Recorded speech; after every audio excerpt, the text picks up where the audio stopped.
આથી થરાદ વિસ્તારની વાવ વિસ્તારની સુઈગામ માવસરી ધાનેરા માથાવાડા વગેરે વિસ્તારની જનતાને જાણ કરવામાં આવે છે કે હું ડીવાયએસપી SM બારોતરિયા થરાદ આપને વિનંતી કરું છું કે તમે જ્યારે રાત્રિના સમયે રોડની કાંઠે તમે વાડીએ સૂતા હોવ ત્યારે અને ઘરની બહાર સૂતા હોય ત્યારે સાવચેત રહેવું, કારણ કે અત્યારે એવી ચોર ટોળકી એક્ટિવ થઈ ગઈ છે. જે ચોર ટોળકી રાત્રે તમે જ્યારે ઘરની બહાર સૂતા હો છો ત્યારે તમારા ઘરના દરવાજા જો ખુલ્લા હોય તો અંદરથી તમારા કિંમતી ઘરેણાં અને રૂપિયા ચોરીને લઈ જાય છે.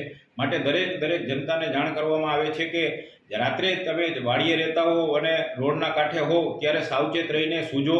બહાર સૂવું ત્યારે તમારા ઘરના દરવાજા ખુલ્લા ના રહી જાય અને તાળા મારવા વિનંતી છે, જેથી કરીને તમારો કિંમતી સરસામાન સહી સલામત રહે.